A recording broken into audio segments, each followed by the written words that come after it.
What's up, everybody? It is the ICT show, aka the I'm Clifford Today show. And I'm Clifford today, and you're not, and this guy is not. We got Nick joining us. Nick's it's been so long. This is your first time back since the break. Welcome back. It's been nice. Yeah, a nice break. Yeah, and the good news, we actually got to see each other in person in between the winter break episodes. Yeah. Nick had a birthday, guys. So wish him a happy birthday. It was the big 3-0, right? It was the big 3-0. Yeah, it was fun. We hung out at Maggie Miley's and hung out for a couple hours. I met a bunch of your other friends. Yeah, I mean, it's funny because like we live in the same town, but sometimes life just gets so hectic that it's hard for me at least to go out and hang out with friends. I'm only able to do so much, but yeah, it was good. It was a good hangout. Missed you in the last episode. Missed the other guys. They were also not able to join us today. We actually had to. It's not our typical recording day. This is a Thursday night. Usually we record on a Saturday morning. I don't know if you guys can tell with the lighting and such, but yeah. So we're gonna. This is what we're doing now. So excited for this, and I hope everyone else is. Today, before we get into the objectively worst Christian hit songs of 2024, is objectively, there's no argument. Today, we are joined by the album Air for Free by Relient K. This was actually the first vinyl that I ever owned. wow. So when it came out. Yeah, actually, funny story about it. This actually isn't the first one that I ordered. I pre-ordered it before the album came out, and then it was sent to me, and then they sent me another one because apparently there was something that was wrong with the first ones that they sent out. There was some sort of error, so they sent me another one. So this is the one that I have, and this is actually it's the last full-length album that Relient K has released. So it's pretty good. It's been a long time since I've listened through it. I remember thinking that the album was a little bit too long, but it had some good tracks on it. But I've been hearing some people, especially people from the JFH crowd, defending it, saying that it's actually good. So I'll have to go back to it sometime and check it out. But yeah, it's like 17 songs. But yeah, anyways, it's got some good stuff. It's not that bad. Yeah, not too bad. Also, people will probably notice I've now have a Smeagol lurking and gazing at the album. That's something new that I got that my dad actually found at an auction. So, nice. I guess I'm a nerd now. I'm collecting collectibles now, and I'm actually okay with that. He's one of us now. Yeah, I'm a nerd. Probably a little coincidence because like I actually have some minifigures. I only have 3 on my desktop right now. Yeah, and one of them includes Lego Gandalf. Nice. You shall not pass. Very nice. I keep telling everybody, I keep telling myself, I'm going to sit down and watch the extended movies. Have I done that yet? No. But I got some things to compensate for it. First off, I sat down and watched a anime movie from Ghibli Studios called Kiki's Delivery Service last Thursday. Oh, nice. That's a good one. Yeah, with my dad, brother, and one of my best friends. We had fun. We had a fun time watching it. Nice. And I Yeah, it's have classic. it is classic. And I've been reading classics, which is a collection of Irish folk tales. Ooh, Yeah. nice. Those are, from what I know, they can get pretty wacky. Yeah. One of them So was a little hard to read because like it was like the way they spell out like normal words too. It's like you have to think in an Irish accent to get an hint of what they're saying. So I was like, okay. It's like, okay. I was like, well, I'm you gonna have to try again. become I'll Irish. reread it next time. I still got plenty of stories to read, Sure. thankfully. Yeah. Got plenty of time, all the time in the world. Yeah. Yeah, now that I've kind of dipped my toes into buying collectibles, I think I've gotten the bug because you'll appreciate this, Nick, but I found on eBay some unopened action figures from the Robin Hood show. Whoa. I forgot that they existed. I remember seeing them online some time ago. I didn't buy them because they look terrible. Uh, they're just like one of the goofiest action figures that you'll ever see. I mean, they were probably like just really cheap, but I was like, hey, that'd be kind of a cool collectible to have. So I've ordered one of Robin Hood, and there's a bunch of other ones that I'll probably get.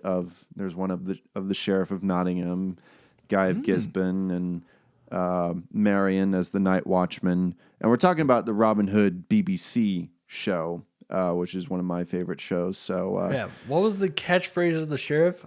La dee da dee da. la di da di da. Okay, Yeah, so yeah. I apparently the Robin Hood figure. If you press a button, he says something. So that would be cool if that still worked, but we'll see.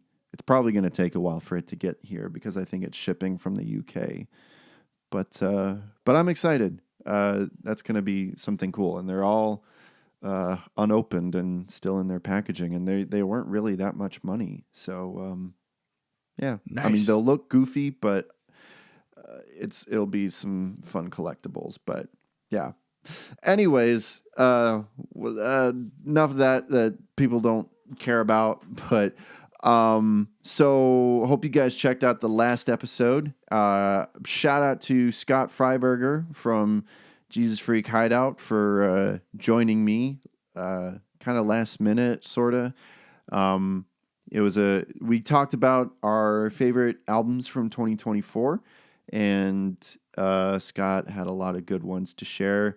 I don't know if you've watched it, Nick, but I think you'll appreciate it because Scott had he had some like unblack metal albums and some other, like hardcore albums. So I probably need to give the episode another listen because I tried to do it with listening with the audio that you were able to salvage. yeah, And I was like, it was a little bit of struggle. I was like, oh my god, I don't yeah. know if I'm ready to sit down for that. But Yeah, about that. I was going to address that. I mean, I know I had the disclaimer at the beginning of the episode, but yeah, I that was all appreciated on. that, but it was just like, it took me. I couldn't push through it at that time. Yeah, yeah. I mean, I guess I'm glad that it happened on the albums episode and not this one, which is probably going to get the most views. This list usually gets the most attention, but still, I felt bad because Scott was on the show and everything. But yeah, so to actually like explain what happened, so usually when I do the show, like I'm doing right now, I record a backup on GarageBand because the audio is just a few percentages better, when I record it on my end. Like if it records on Riverside, it's fine, but not the best. But anyway, so I was recording it on GarageBand, and the thing is that that audio gets recorded to an external hard drive that I have. And one thing that you guys need to know about recording to an external hard drive is never disconnect it before you saved the audio. I made the mistake while I was trying to edit the episode together of disconnecting it. And I'm pretty sure like immediately after I did it, I was like, oh no, because I had not saved it on GarageBand. And so I had, lost what I recorded, and I was like, oh, well, I should be able to use the audio from Riverside. What I didn't realize, and, Scott didn't know this because he didn't know what my mic sounded like, was that my actual mic was not going through to Riverside. It was my laptop built-in microphone that was coming through. So, and I didn't even realize because I was just listening to the monitor on GarageBand, and I didn't realize that this mic wasn't going through on Riverside. So that's why the audio sounds like how it does. And on top of that, we also had some issues with Scott's on Scott's end. It didn't completely upload, so kind of near the end of the episode, there's sometimes where it kind of cuts out. So. Yeah, and you know what's something that I just discovered, something that just further rubs the salt into the wounds, is that, when I was getting set up for our session, when I opened up GarageBand to open up the file that is on the external hard drive, GarageBand tells me, hey, there's an autosave file on GarageBand. Do you want to open that up? I was like, what? And I opened it up, and it was the freaking audio that I recorded from the last episode. I was like, why didn't... Because I was trying to find an autosaved version, and it wasn't pulling up. I was like, where was this 2 weeks ago? What the heck? So I am super mad right now that I actually do have good audio for that episode, but it's too late now. It's up now. So, yeah. I'm super pissed off about that. I wish that there was an option on YouTube to edit it. There are some things that you can edit on a YouTube video, but editing the audio is impossible. But yeah, so that happened. So I do apologize. Thank you to everyone who actually did watch the episode. It did get over like 100 views, so I'm happy about that, and it got a few likes. So thank you guys for pulling through with it. Also hope I haven't gotten any. I didn't get any comments about it, but I hope people got the reference that I put in the disclaimer the beginning of the episode. It was a Severance reference. So you get 1,000,000 points if you got the reference. But yeah, so that was super frustrating. Here's fingers crossed. I now know, Nick, you make sure before we end our call that I save the file on GarageBand, like no matter what happens. I'm gonna type it right now. Okay. Thanks. So, yeah, either way, the episode was fun. And thanks again to Scott for joining and being my guest co-host. But, yeah, I think that's also a shout out to, it seems that we've gotten a handful of new subscribers. So welcome. Hey. Thank you guys so much. I explained it in the last video, but because of YouTube's cleanup thing that they do, we did lose quite a chunk of subscribers, unfortunately. But they were all they were all supposed to be like inactive accounts or bot accounts and such. So unfortunately, that did bring us below 500 again. But hey, well, subscribe, help us get back up to 500. Would really appreciate it. But yeah, so it is what it is. At least real people are still watching me, so that's good. All right. Well, I guess there's not really any housekeeping to do except to remind you guys to check out Podwood Forecast, which is the podcast that I do with my friend Mitchell. We had a couple of new episodes recently. We had our episode where we talked about our favorite underrated films, and then we had the most recent one where we shared a compilation of episodes from our old show, Talk the Pulse, and that actually featured an episode with Mr. Nick Gundy as well. So you guys can check that out. And very, very soon we're going to be releasing our favorite albums of 2024. For me, it's not going to be, my Christian albums. It's going to be in general. So it'll include some Christian albums that were on my list in the previous episode of this show, but there's going to be a bunch more that you guys haven't heard. So check that out, and then eventually we'll be doing our favorite films from 2024, and I'm excited for those. So yeah, that's basically it. So let's get into this list. So Yes. basically, sorry, go ahead, Nick. No, that was it. That was my excitement. Yes. Oh, okay. I thought you were about to say something. But yeah, so we're going to be getting into what, in my opinion, were the top 10 worst Christian hit songs of 2024. And if you guys are new here, what the criteria is that these are songs that made it in the top 50 Billboard charts of Christian music. So that is the criteria, and it doesn't matter if they were on for a week or if they were on for 6 months, if they made it in the top 50, that's what qualifies them. And this is the first time that I've done this list on this show with someone else on the show. And as much as I would love to have Nick suffer and have to listen to every single song that made it in the top 50 of last year, I'm going to be I was kind and didn't make him do that. But I did send him a playlist of the 10 songs that I chose. And the order that I had them in no particular order because I didn't want to spoil the ranking that I had for them. So Nick doesn't know what the 10 through my 1 is going to be.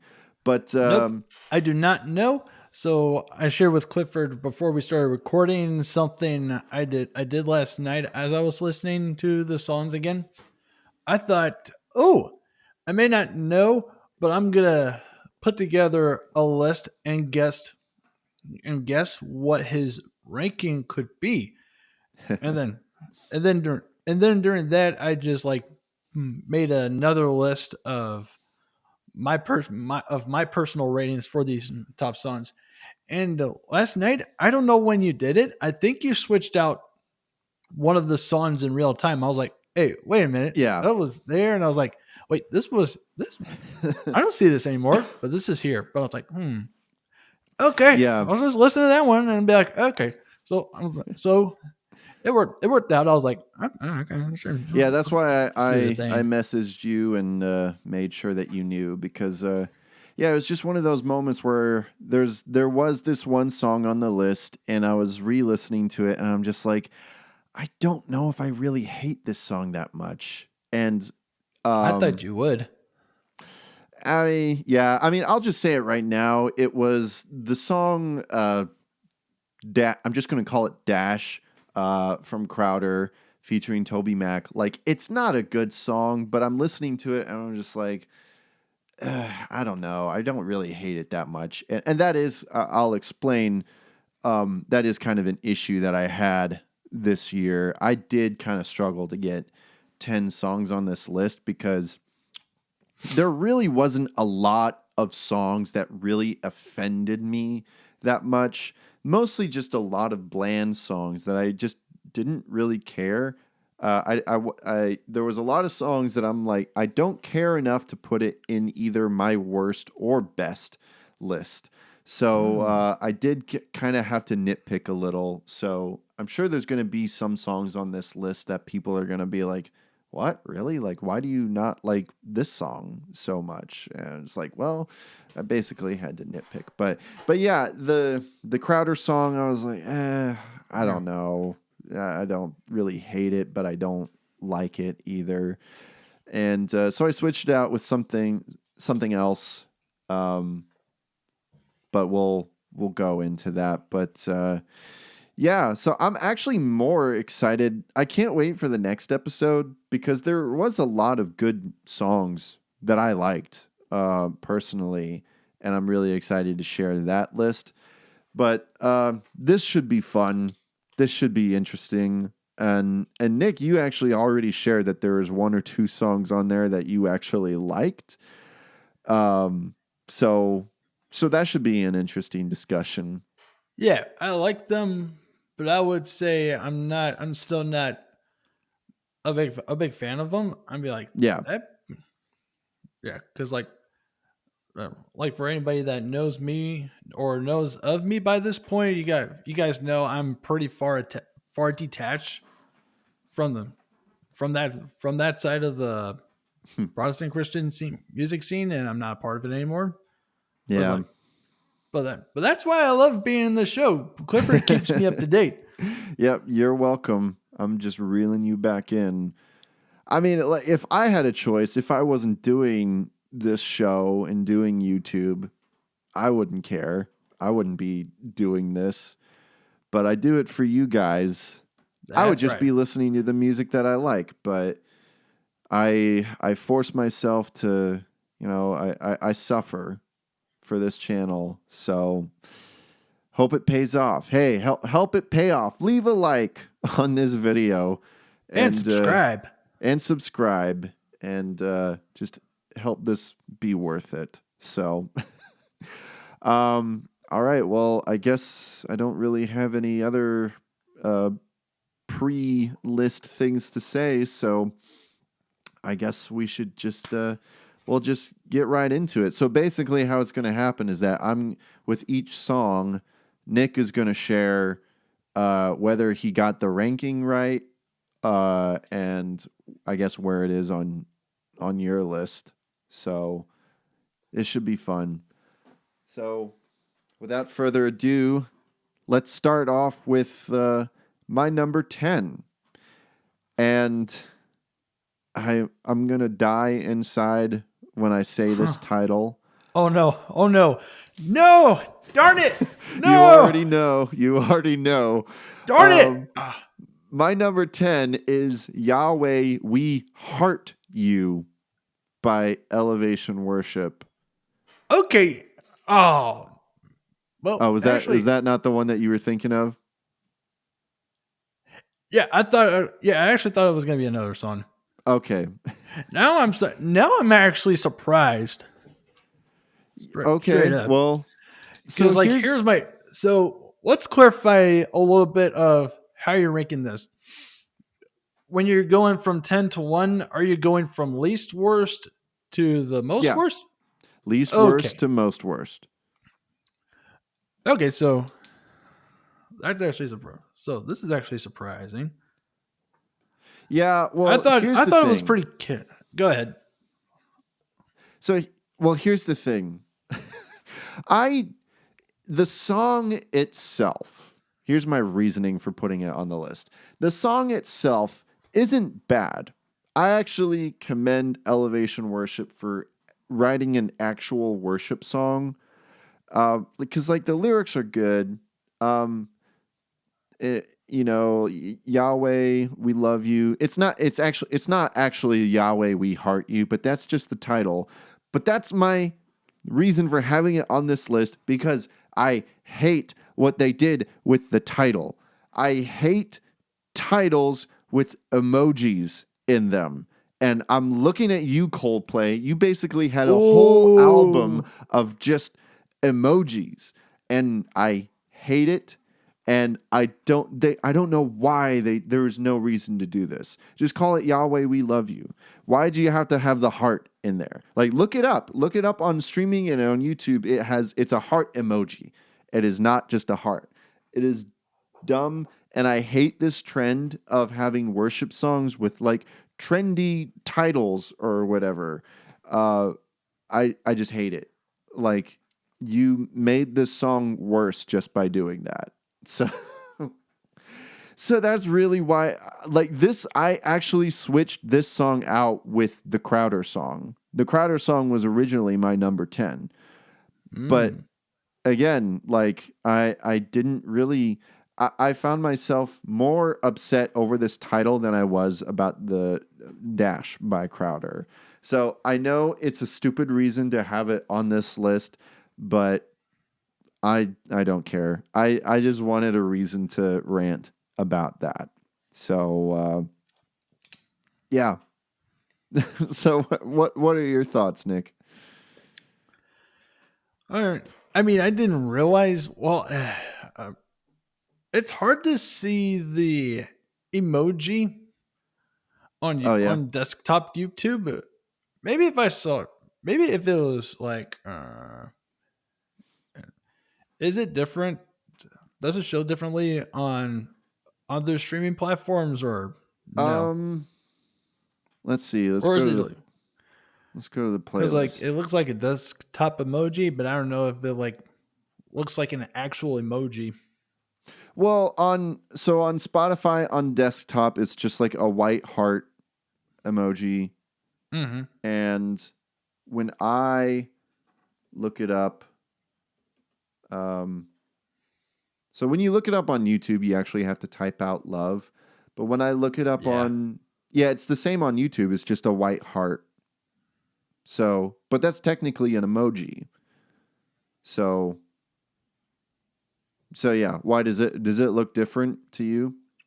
No, I just wondered if it did look different someplace else. I didn't try. Maybe. I didn't try hard, guys. Sorry. No, it's okay. Again, this was the song that I changed last minute, so I probably should have Sure. given some sort of note or something as to why it was on the list. Because again, it's not really the song. I didn't. Yeah, because like I would. I didn't wonder about it. The like what mattered for me was figuring out just listening to it at face value, and then like we talked about, I'm just guessing where you would put this on your list. I'm actually surprised to actually. Oh wait, that's Yeah, I mean, the song oops. is That's just, where some. it's okay. I mean, I'm not crazy about it, but Me neither. it's not terrible or anything. It's fine. I mean, it's modern worship. So, where did you think that? Where did you guess that I was going to have it in my ranking? I thought it was going to be at number 7.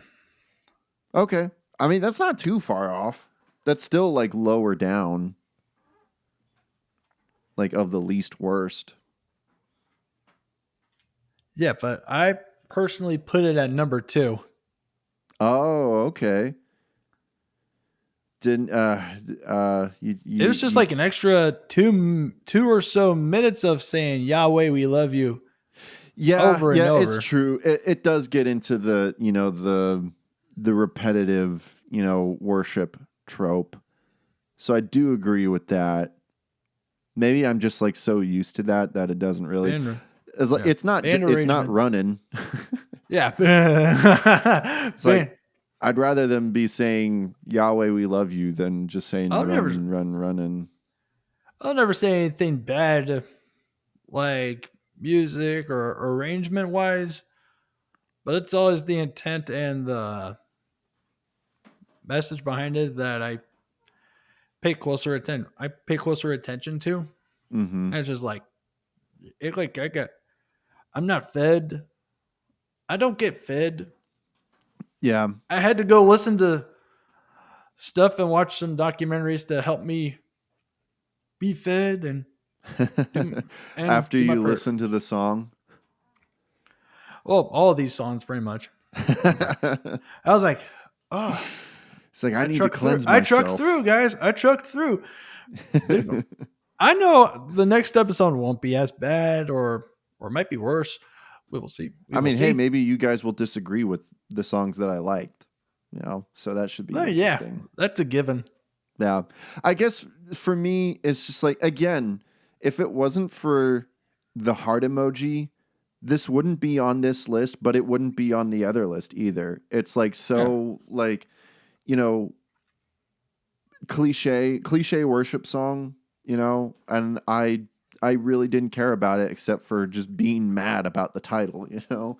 So yeah, I don't care about it either, but I guess I just didn't hate it, you know, to have it like higher up on the list. But that's interesting that you put it so high up. But I get that. Yeah, it's definitely no Gregorian chants or anything. But yeah, okay. Well, yeah, that's my number 10. You guys may not like the reason why I have it on the list, but hey, it's my list. I can do what I want. So, It's my list. yeah, exactly. It's my list.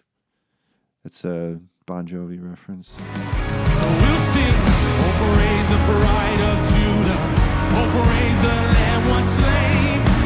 Yahweh, we love you. Anyways, let's go into number 9. Number 9. What do you have for number 9?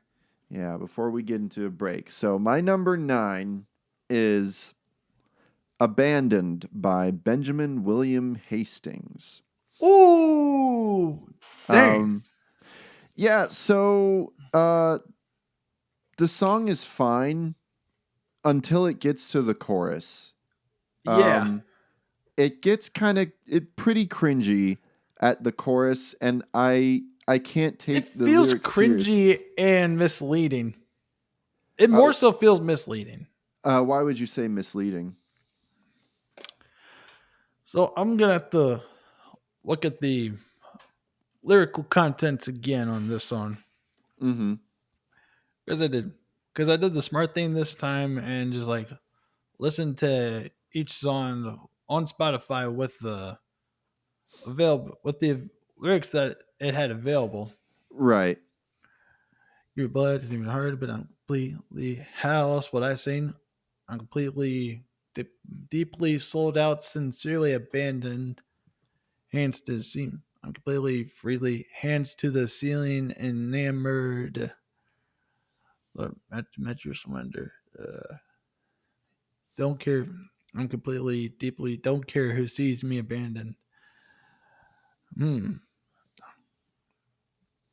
See, the reason why it bothers me so much is these lines in the chorus where it's like the completely, deeply sold out, sincerely abandoned. Like we're making up. What would those be? Adverbs? Those adverbs? I was terrible with grammar, but it's like it's very like Gen Z kind of language. That I mean, nothing against Gen Z or anything, but it's like actually, you know what I'll say? It's millennial talk. Completely, deeply, don't care who sees me abandoned. And it's like I thought we were going for more of a worship vibe here, and now we're just making English up, just breaking all the rules of English, and it just tonally doesn't really fit in with the tone of the song, in my opinion. Like he's going for this. It's interesting how all these songs as well have at least a million streams. So it's like, yeah, there is still a target audience. But it's also like, definitely. But it's like, And there was actually, I think this was more recent, but there was a new version that he released with Guess Who, Brandon Lake, and so that's got it a lot of attention lately. But I don't think that released until this year, so that's why that version isn't on here. I mean, I just wanted to go with the original anyways. It's not like that they really changed the song for Brandon Lake's version that much. But yeah, it did get a lot of attention, and it was in the charts for a long time. And here's the thing is that like I actually kind of like Benjamin William Hastings. One of his songs was in my top 10 best list last year. So I think he's a talented artist, but I just found this song like kind of cringy. So, yeah, I don't know. Otherwise, just kind of bland. Nothing really special about it. But Yeah. you almost don't really notice the lyrics at first because, I don't know, I guess I can say that his delivery is really good. He tries to make it fit within the song, but when you really pay attention, at least when I pay attention, it's like, oh, okay. Anyways. Yeah. If you don't listen to the lyrics on the first round, kind of like I did, I did a bit like, wait a minute, huh? It's got that scene that I was like, hey, wait a minute. Don't care who's seen. That's like, it was pretty obvious, like where it was kind of going, where it's like, really sincerely don't care who sees me. But you probably should care. Yeah, that's true. That's just kind of a part of that, I mean, as someone who is a self-professed charismatic, that's kind of like a part of that culture, like at least the hyper charismatic, where, but yeah, there's not really that much. It's all about, like being free in your worship, and usually it just ends up being very distracting for everybody else. And yeah, I know everyone will say like, well, David danced without abandon. And it's like, yeah, well, I don't think that means that we should all like strip down to our underwear and, dance. I think that was also very specific instance, and also we're not David, so take that. But yeah, that's just, I can tell there would be a lot of people that I used to go to church with that would love worshiping to this song, and I can just imagine what that would look like. So I would subtly think anyways, that, like, yeah, I would certainly think that, like, I just think about it, that it's like, if this song existed while I was in college, that might have been on some of the pursuit team's rotation. Yeah. Probably yeah, I can, for me as well, when I was in Master's Commission, I can see a lot of the Master's Commission people really liking this. So that's okay. If you like this, if you like any of the songs on this list, we don't judge you out loud.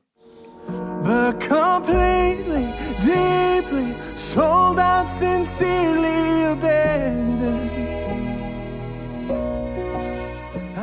Anyways, That's my number 9. And I think it would be a good time for a break right now.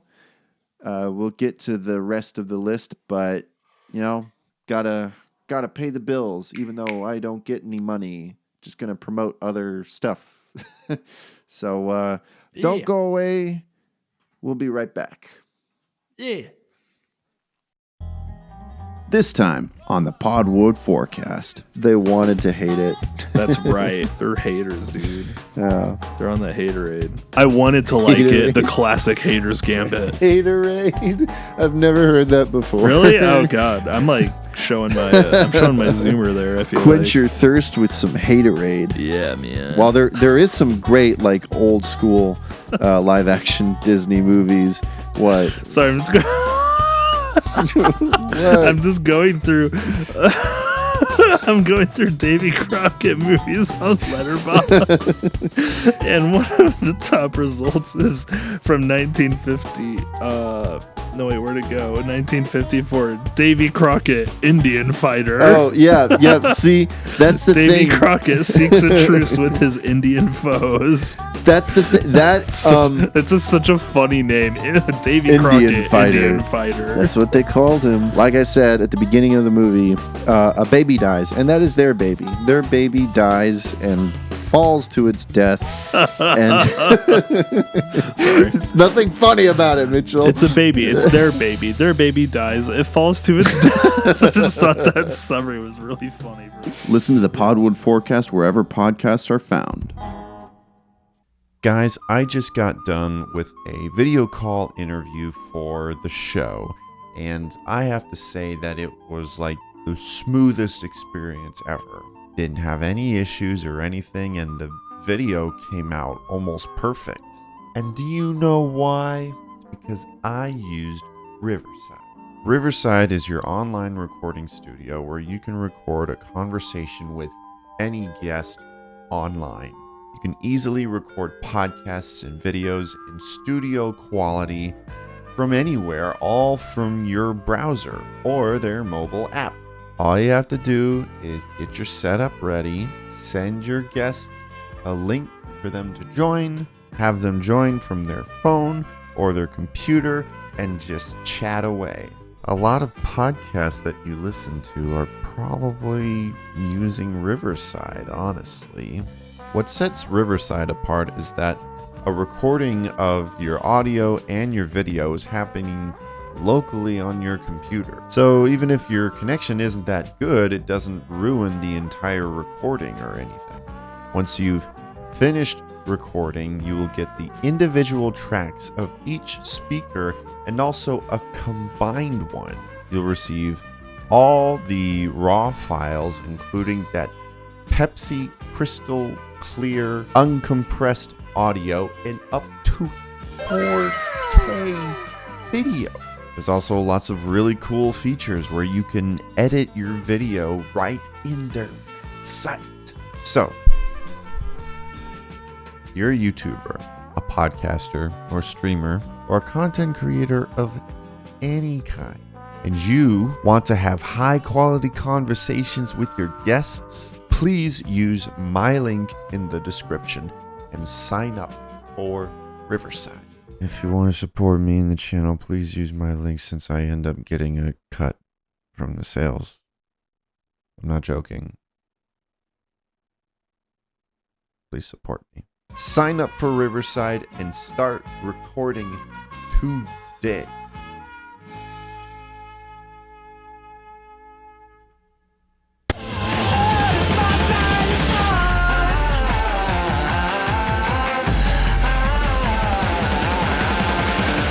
Hey guys, thanks for watching or listening to the I'm Clifford Today show. Right now we're going to take a few minutes to listen to this week's spotlight artist, Vistor Pass, and their track entitled Hope We Die. You can find their music on any platform you prefer. Links provided in the description of the episode. And tried to write a love letter, but I'm no good at this. Yeah, I'm no good at this. Tried to be vulnerable, but you should have guessed that I'm no good at this. Now with the signals are saying how I feel, doesn't mean it's not real, mean it's not real. So I need to make sure that you know how much I care. Hope we die at the same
If you're a Christian artist and would like to hear your music in the Spotlight segment, go to the link in the description and fill out the form. And now, back to the show.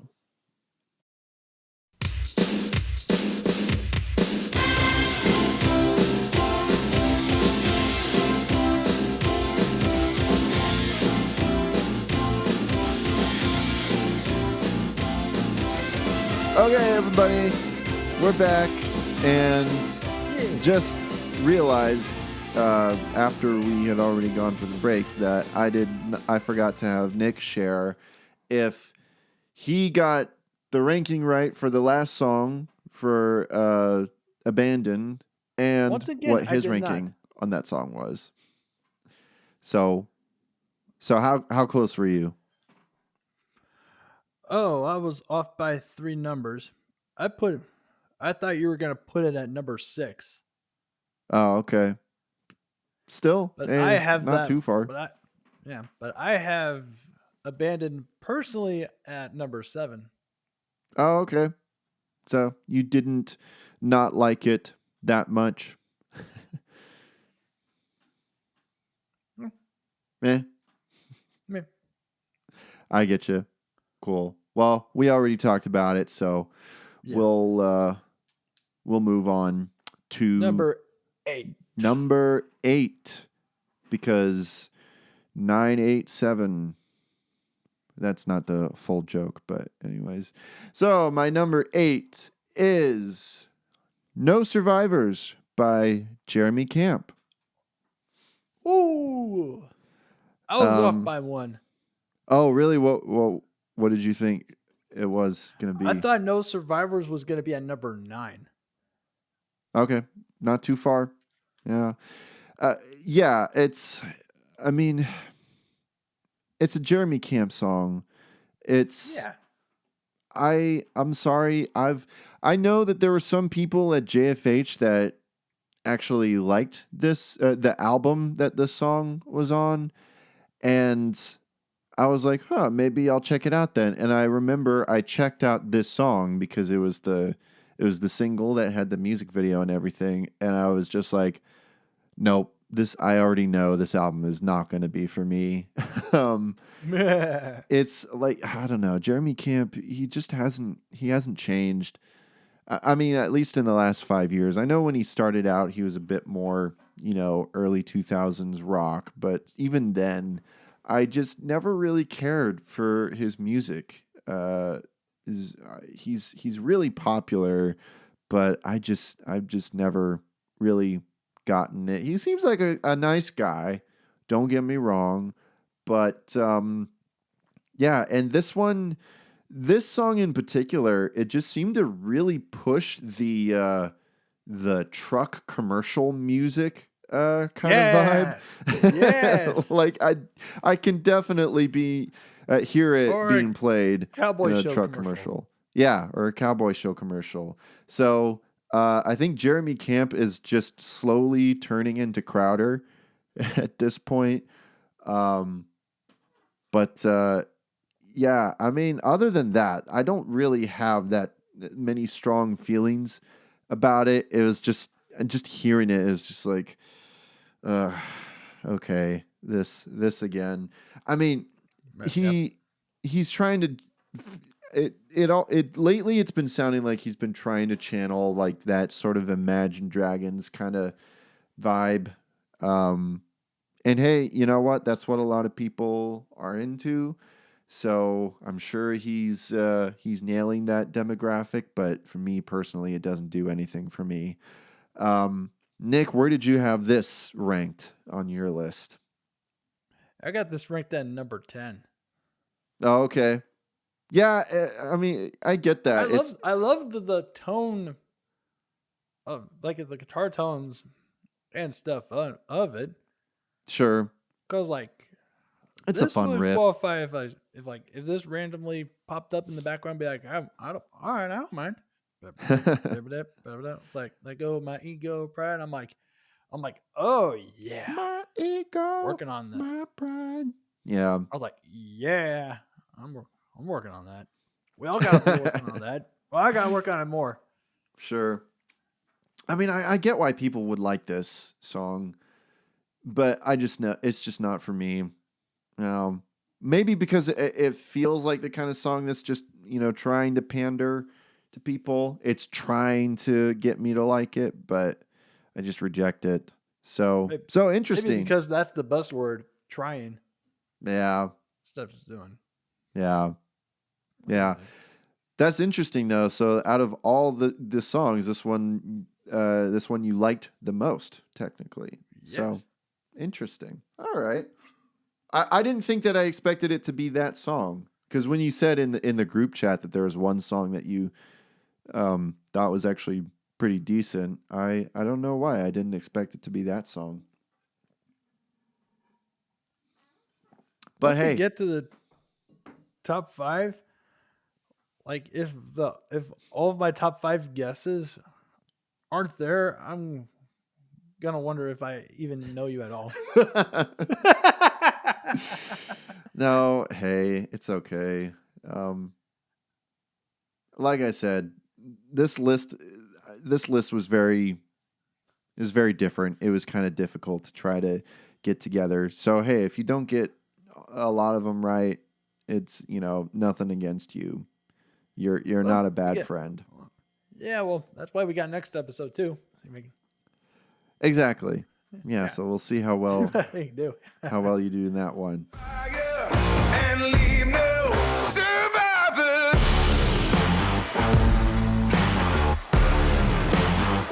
Survivors. But cool. So yeah, that was my number 8. And next up is my number 7. And my number 7 is You Can Make It by Will Smith, my favorite Christian artist. Featuring Friday and Sunday service. Were you close with this one? No, it was in the top 5.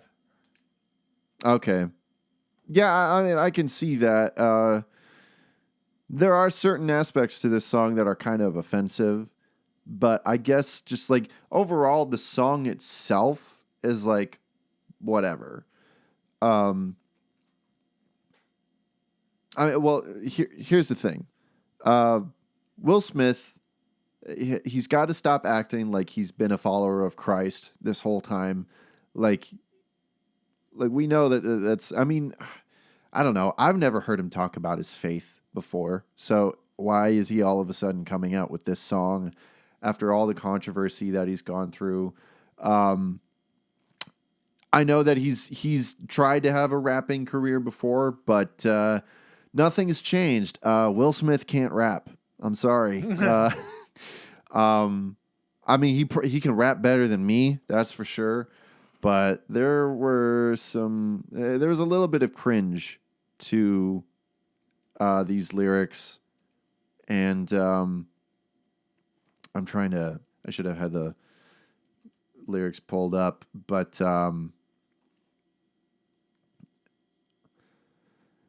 I mean, a lot of the lyrics are just kind of like, it's like motivational speech.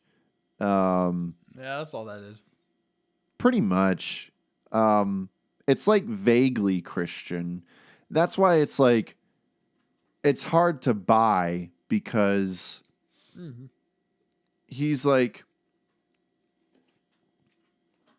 what am I trying to say? Sorry, I'm kind of scatterbrained, but it's hard to buy because it kind of seems like Will Smith is trying to make himself out to be a victim in his life, which is kind of sad. I think he needs to repent for his mistakes and take responsibility for his actions.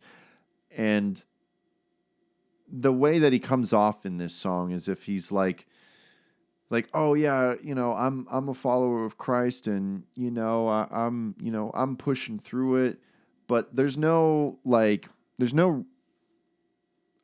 gospel message in it. It's just motivational Christianity, basically. And so it's hard to take that kind of a message from someone that historically hasn't really been an active Christian.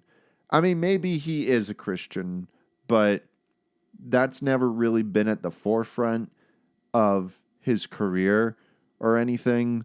And just looking at the way that his whole family situation is, you know, I kind of doubt it. So, yeah, I don't know. It's a lot of confused feelings about this track.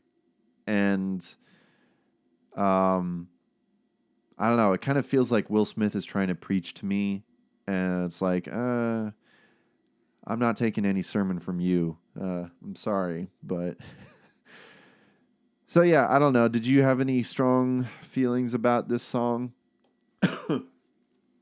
Not really. Yeah. Same. I mean, it's... Well, yeah, like how it sounded, it was good, and I was one number off because I was personally one number off from your list because I have it ranked at number 8 Okay. on my list, and that was number 4 on my prediction list. Yeah. Yeah, I don't know. I get it. It's like kind of at the surface level, it's inoffensive, but just like listening to him rap, it's just kind of lame, you know? Like there was a bunch of good rap songs that made it in the top 50 that were better than this. So, yeah, I don't know. Again, not really strong feelings, except there are certain parts in Will Smith's rapping that just felt just kind of lame, like not real. I'm trying to find there was a smoke in the fire, tight rope on the wire. I see you're broken and tired, and all your hope is expired. You're just done with the change and the games and the shame, and the world is insane. All the pain from the flames. It's like, I don't know. It kind of feels a little redundant. He's like kind of saying the same thing over and over. Not just rhyming, but he's not really going anywhere with what he's saying there. And then there is the part where it's just like, believe me, they tried to bleed Will Smith. In the rear view, I see adversity was the gift. Like, what are you talking about? Who's trying to bleed you? Like, is it your wife? Because I know you've been having some marriage problems, but like, who's been trying to bleed you? Like, you slapped Chris Rock. Right, Chris Rock. I wanted to say Kevin Hart. Like, it wasn't Kevin Hart. Other, black comedian. Chris Rock. You slapped Chris Rock on the Oscars, and you don't really have anyone to blame but yourself. So I don't get this narrative that he's saying that he's a victim, So I guess that also is just kind of rubs me the wrong way. So yeah, well, I'm not. Yeah, I don't pay attention to that stuff anyway by this point in life. Unfortunately, I do. I am chronically online. That's my problem. Anyways, so that's my number 7. God opens a window when the devil closes the door. Believe me, they try to bleed Will Smith. In the rear view, I see adversity was the gift to lift me higher. I think we're getting to the point in the list where we're getting to more and more offensive songs. So I think that we're going to find a little bit more commonality as we keep going on. But my number 6 is God Is With Us by The Afters. Man. Still not straight on? No. Still not right on Still that? not. Oh, man. Where did you think that I was going to have it? Number 1. Oh, really? Oh, yeah. Well, I can see that maybe in These any were other tough. year. Yeah, because the rest were very tough contenders. I did have one guess of another song that we'll Hmm. talk about later that could have been number Yeah, one, but I stuck with my guns and just was dead set in this order what I thought sure. it could be. But I got two. Yeah, right now I got two runner up options, other options of what you think, what you personally think the worst song could be. Okay. But we'll get there. We'll get Yeah, there though. we'll get This there. one, and this was, yeah. But God is with us is also my number one worst. Yeah. Yeah. It's pretty bad. Um I guess for me it's just like here's the thing is that I used to be I was like a casual fan of the Afters. I This was one of my early videos. I did a video on I when I used to do the Christian pop song review videos. Um Yeah. Fear No More. That was the video that I did. It was a collaboration with the pop song professor. Um and I talked about how, I used to like the Afters. They used to be more of a Christian rock band, especially with their song Never Going Back to Okay. Like that's a good song actually. But the Afters unfortunately have been prey to becoming a part of the CCM machine where um, they've morphed into sounding like basically every other contemporary Christian band. Like there's really nothing unique about them at this point. And this song is really no different. The song sounds like if you asked AI to write a Christian song. It is one of the most cliche Christian songs I had heard this year. It's absolutely pandering just to get people to cry in their cars when it comes on the radio. It's one of those songs. Like everything is spelled out in this song where like all the lyrics are like, "Oh, you're going through tough times.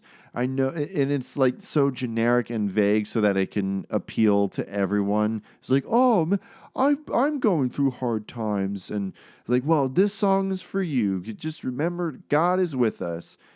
That's it. That's the whole song. And there's been a million songs just like it on the radio. And yeah, and it's super for me. It's more offensive just knowing like what the Afters used to be, and this is who they've become. And here's the thing: is that they don't have an excuse that they changed lead singers. They've had the same lead singer through this whole time, so they don't really have the same excuse as like Newsboys or Audio Adrenaline or whatever. So yeah. So this was your number one, Nick. So did you? What were your strong feelings again about this song? Well, well, first I had to look up. I'm like, was this the same band that I saw on the Rock and Road Worship Tour back in 2012? Yes, because I bought Uh, some of their signature drumsticks oh, that like they had for some. was that the same one that Jars of Clay and Mercy Me were on? I don't remember if I watched George and Cliff, but I did see Mercy Me on that tour. Or Okay, maybe I I didn't think pay this attention. would. Or maybe I didn't pay attention to their set. I think this might have been the same one that I went to. Yeah, how about that? Because I went there to see Jars of Clay, and I actually got to meet them there, which was cool. But I'm pretty sure the Afters was there too. And that was kind of like Yeah. before they kind of went on their super downward, plunge into being just bland CCM. But yeah, anyway, sorry, I didn't mean to interrupt you. Yeah. This felt like so it felt like when I read these lyrics along, part of it I felt the ick because like it reminded me of like of the earlier lyrical stuff that I wrote that was supposed to be like Christian metalcore-esque and Oh also yeah. soft side to it. Now this was high school 17, so I didn't get the idea. I didn't have a strong idea or foundation yet Right. of what it means to songwrite. It Yeah. was like one of my best examples at the time was like bands like Demon Hunter, Firefly, a little bit of Attack, and Sure. Yeah. a couple of other mainstream metal bands. So and then so like I still had something to go off of, but just like learning how to do it and Mm-hmm. my own way, my own voice was hard, and like Right. those, those are like it's not in the same realm as this. It's not in the same wording or phrasing styles as this, but it's just like Mm. reminds me of like, wow, I have come far, long far. So you're saying that you can write better songs than this? I know I can, I just haven't. I I've been know struggling you with can. lyrical stuff for the past 5 years, but I've gotten some, and I just need to merge some stuff together. But Well, like, I already if I were enjoy to do it, it doesn't. I already Yeah, enjoy or- your music way more than this. Like yeah. way. I mean, I love your music, of course. So of course it's Yeah, way better than like this. Yeah. Because like I'm just like trying to figure out how to do it right, but that's the problem. Just don't worry about doing it right. Just do it. And then just keep polishing Yeah, it. So I've done a little bit. yeah. So I've done Take- it, thankfully. Yeah, I baby think steps so. and- yeah, exactly. And like was and like also, like I mentioned earlier, I'm like, this doesn't feed me spiritually. No, yeah, it doesn't. It's No. it's the message that you and I'm sure we've heard a million times over. Like, yeah, it's true. It's a good message, I guess. God is with us, but it's not said in any kind of creative way that we haven't heard before.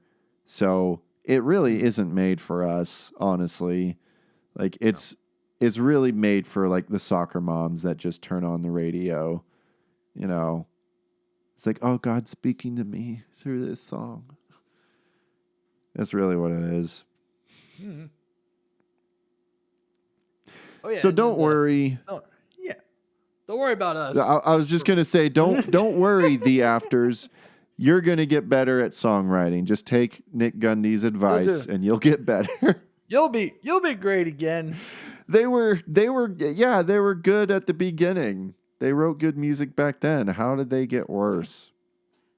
I don't Anyway, know. sorry, you were gonna say. Oh yeah, fill in your earlier joke about Gregorian chants. I used to. If I would, I'd listen to some. Yeah, But like my, but yeah. or I just listen, yeah. But chanty stuff, yeah. I love it. yeah, or just listen to Jars of Clay's self-titled album. Well, actually, old is just the song "Liquid." They do some like Gregorian chant samples on there. It's a good song. Here, right here where he's always been.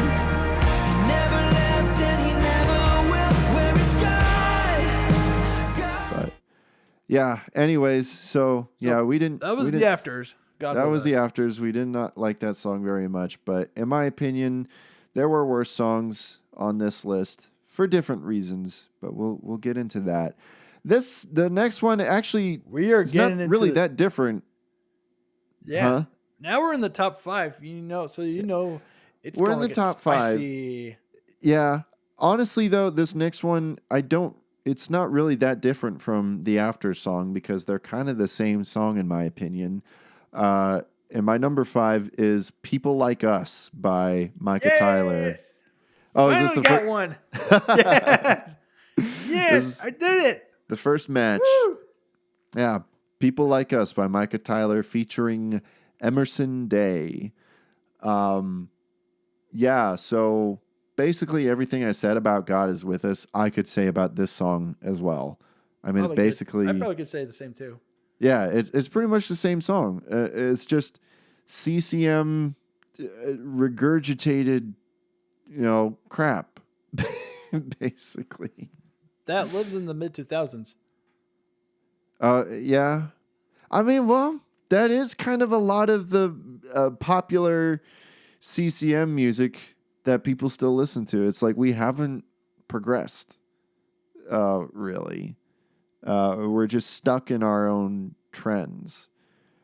But yeah, it's just a little song to meet you where you're at, no matter how low you are, and make sure you feel loved.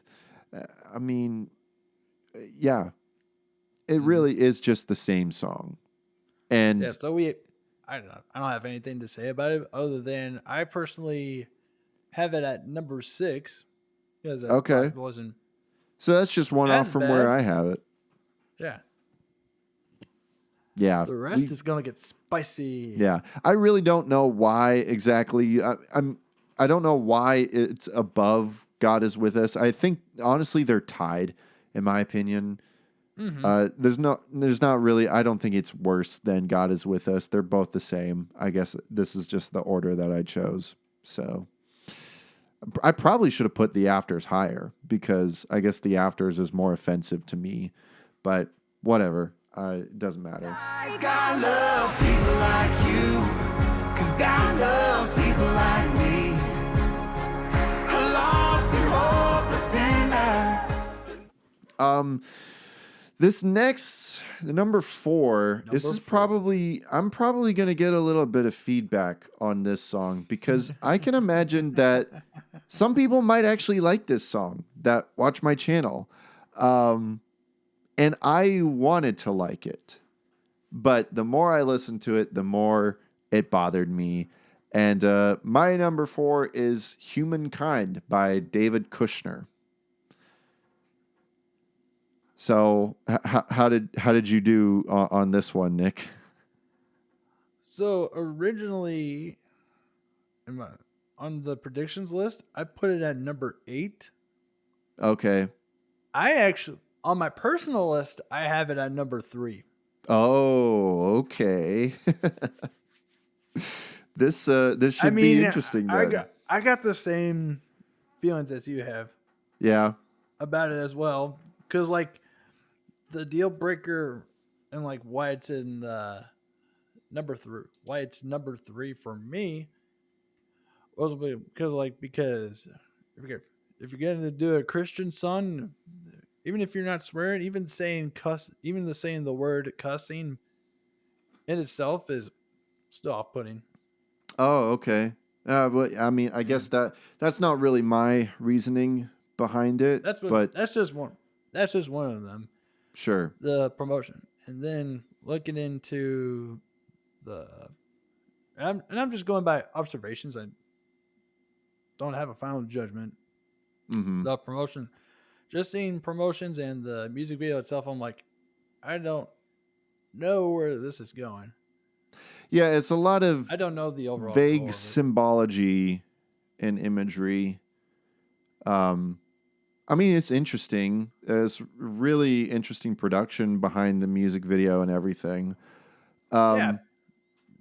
Yeah, but- it's all top tier, but I just don't know everything that he's done is good, is very good. I just don't know. Yeah, here's the thing is that, and I'll so explain why this is this high up on my list.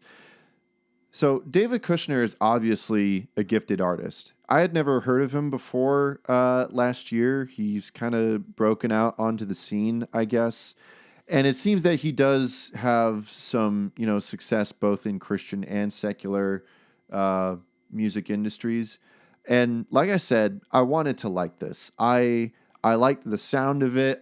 He has a very unique voice, and stylistically, it's refreshing to hear, like up against all the rest of the bland CCM. He obviously has a unique style to himself. So I wanted to like it, but I listened to the lyrics and it just kept bothering me. I understand the sentiment. People are imperfect and let us down. More specifically, the church. It seems that he does seem to be addressing the church. And, I think we've all been there. We've all been there or at least are going to be there at that point where we kind of feel betrayed by the church or someone in the church. It's that new, hot button issue, like church hurt, Yeah, and I know, and I know that when Clifford, I'm like when I hear Clifford talk about the church, I get the sense of where he's coming from because I grew up with that as well. Yeah. So I was like, I know. I was like, the church. The church is always a hospital for the sick, and Yeah. we're going there to heal. We're going there to get clean. And I found the place where it is helping me heal. Mm-hmm. And I've been in places where it doesn't, and I'm not going back. And there's no going back, personally, Sure. because the church is is divine and it's holy and it's also human. So spiritually, the church is without error. But the church is also filled with sick people, and I'm also sick, and I'm part of the Right. problem, and I'm always part of the problem. But I'm working on my repentance, and I'm working Yeah. on doing better, on doing better. Yeah. And there's no and there's no and there's no room for posers. Right. Yeah. Yeah, Yeah. if you're We're in all place, working. if you're in a church, if you're in a church place where you're hurt by the people, that's not. Don't pay attention too much on the people.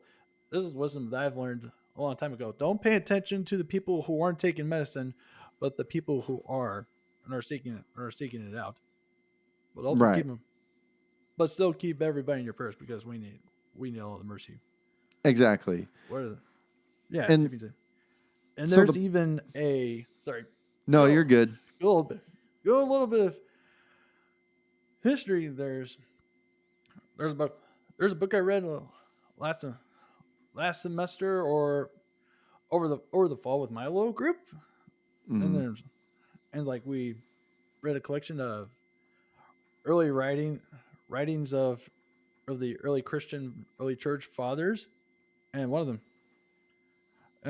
of the things that they shared from memory, that one of the things they shared one saint shared a letter to a group of people that when a bishop comes or when somebody comes and asks for money, or like if they're preaching something other than Christ, something that's a bit foreign, do not accept it. Mhm. And just don't accept it. Anyway, Yeah. Yeah, and of and course, I've been yeah. I was just going to say that I'm coming to this from the perspective of as a Protestant, of course, but I think we agree on that. And I guess the point that what I wanted to get to with this song and the real thing that I had a problem with is that, like, yes, I agree. We've all been there, and I'm sure a lot of people are going to find this song really relatable. And that's why one reason why I'm sure I might get some backlash over this. But the bothersome part about me is that he doesn't really make any attempts to point to Christ. Like, yes, people Yeah. let us down, but God never does. But there isn't any of that in the song. And, I'm not saying that like every song from a Christian artist has to, mention God or Jesus, but I guess for me, who's someone who is kind of past that point in my life where it's like, oh, people are letting me down and everything. I feel like I've gotten to a good point in my life where it's like, yeah, I understand that people are going to let me down, but that doesn't change the fact that God is still good. And if anything, David Kushner in this song, he puts his faith back into people in the end, which seems antithetical to me.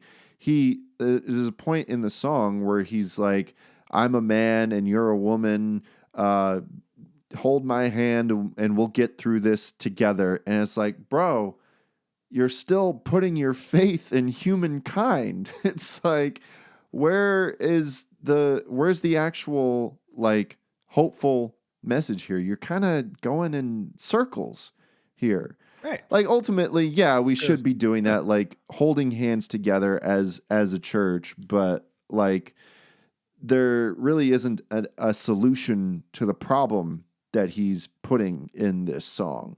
Does that make sense to you, Nick? Yes.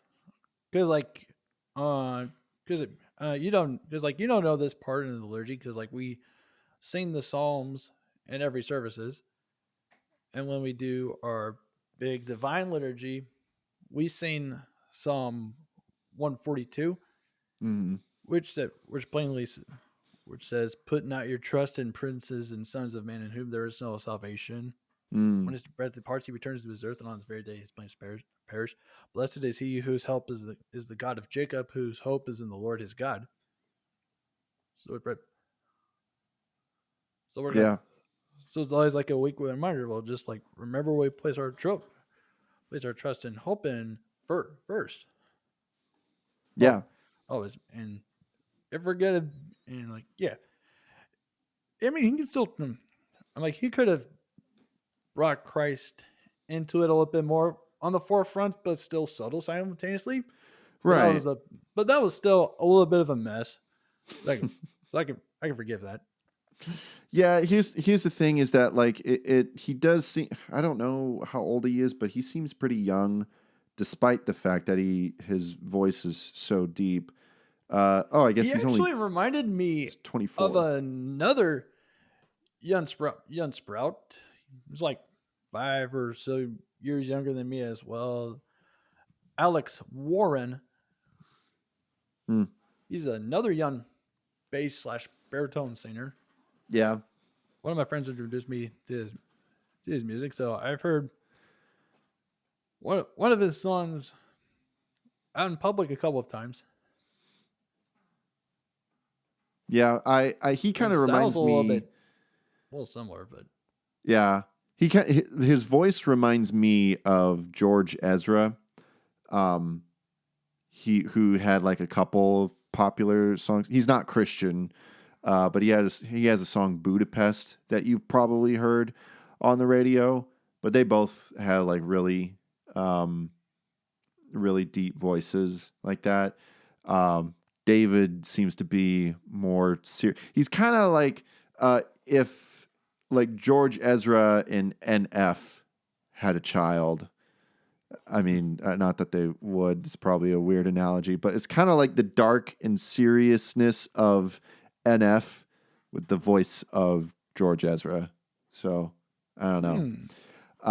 But I guess he's only like 24. So I mean, I'm still older than him, but I don't know. It just I just get the vibe that he has some maturing to do, which is fine. I don't blame him for being, open and honest in this song, but it just seems like he's got some learning to do. So, I'm sorry, David. I just couldn't vibe with this song. I'm sure I would like to listen to more of his music, and see what else he's got there. But, yeah, I just don't really connect with this song at all. And it just kind of frustrates me the more that I think about it.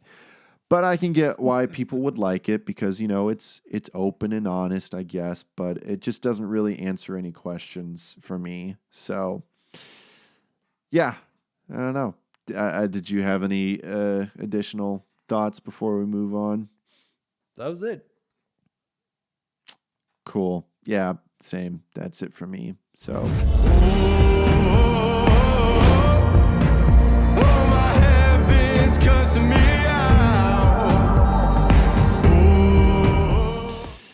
all right. Boy. So Top move 3.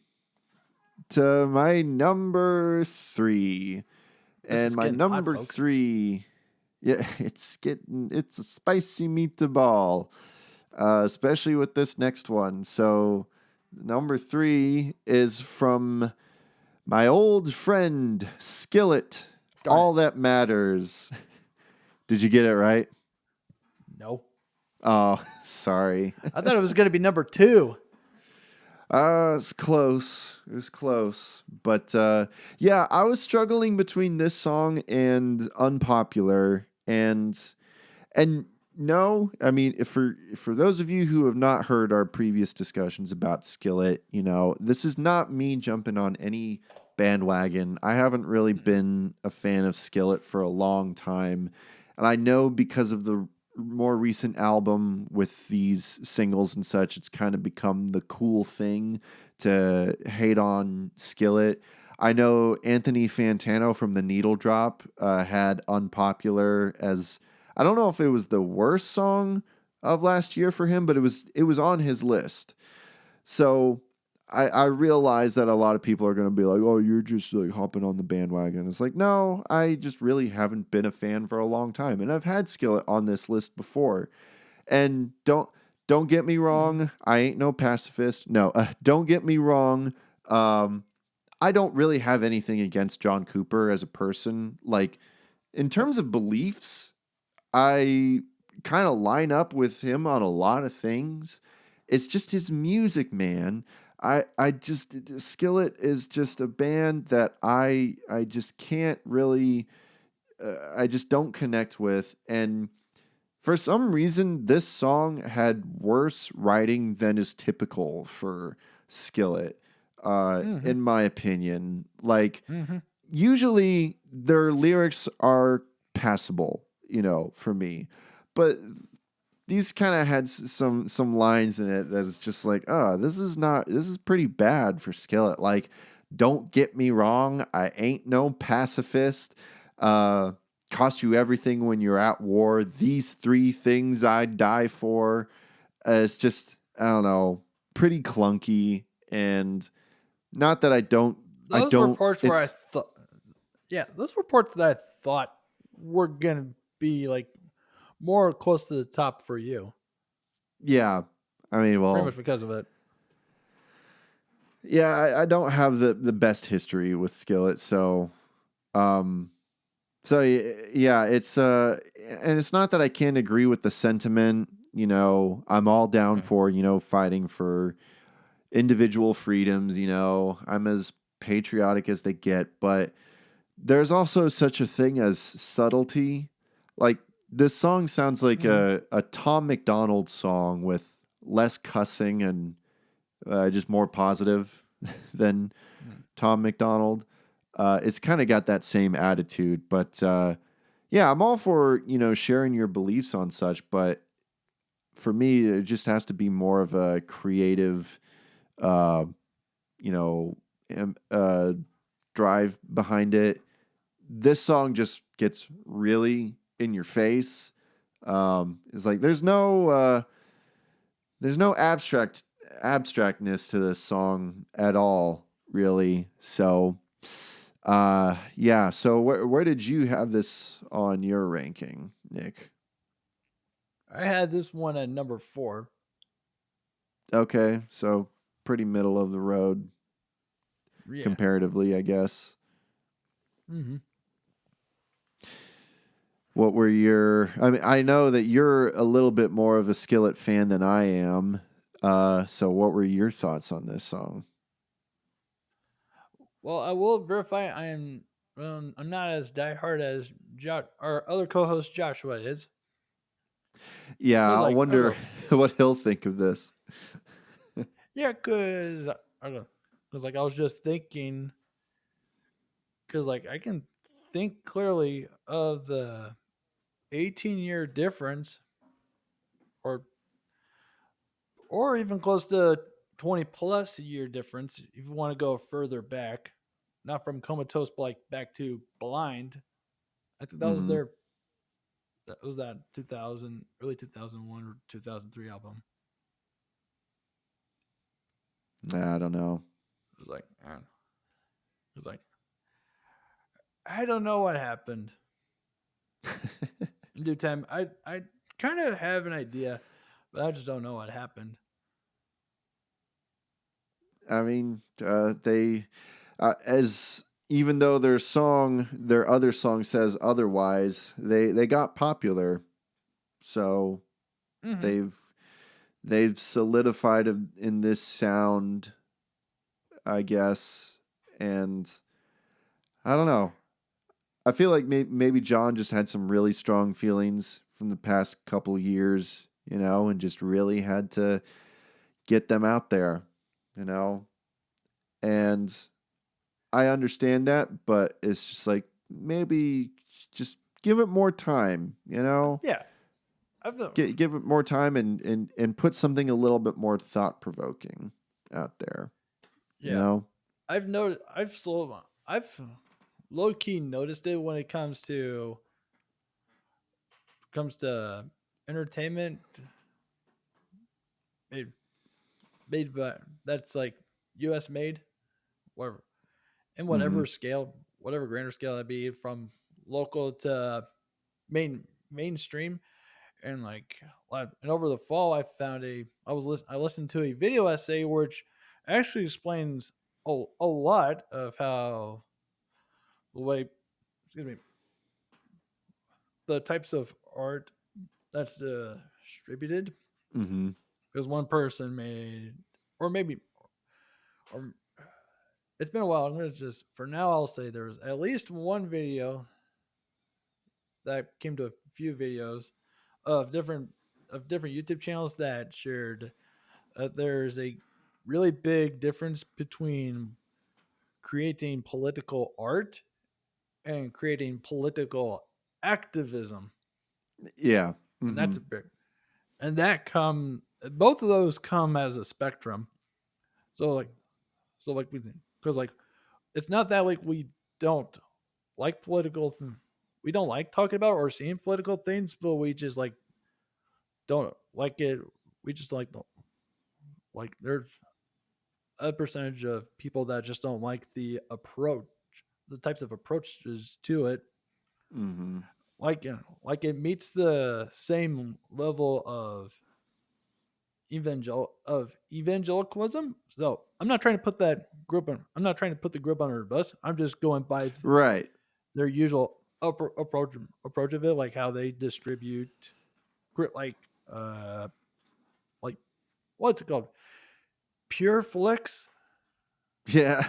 movies, Yeah. I think like it's that. just And there was just some, yeah. like, and even like several years ago, there were even some, even like when I was younger, which were actually good, and then like over time, just like even seeing like only glimpses of them, and just like, there's lots of genu gen, what's genu genuality.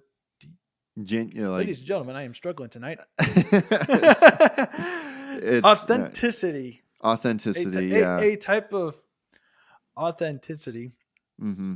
where it's like ignorant, where it's like, it's good to share stories, and it's good to share what we should care about, but it's how we approach.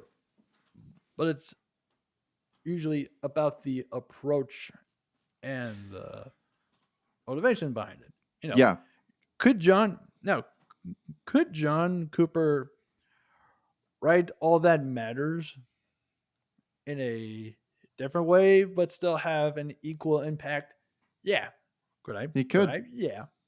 Yeah, he could. But that's just how we. if he just tried. This is how we're. This is what we're given, so we're just gonna take it. Yeah. Yeah. And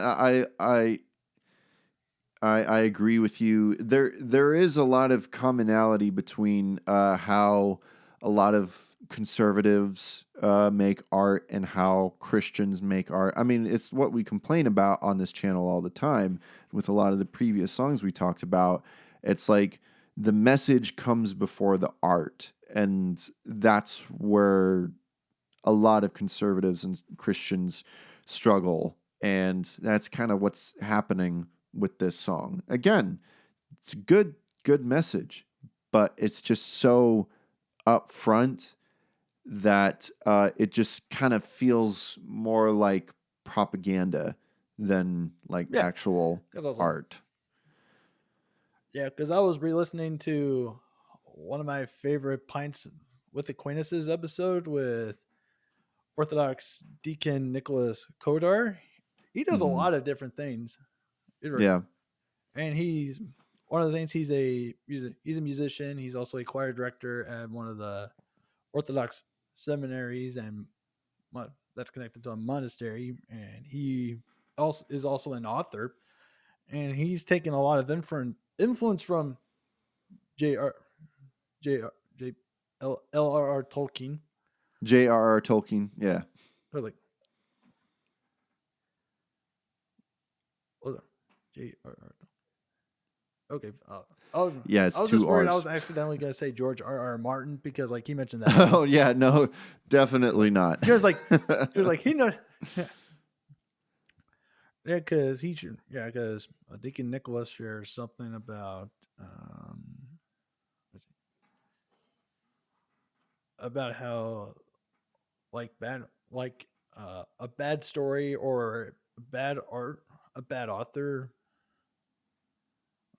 is only like when their message is like when the author's message is the only one. Mm-hmm. It's insisting its own message and authority.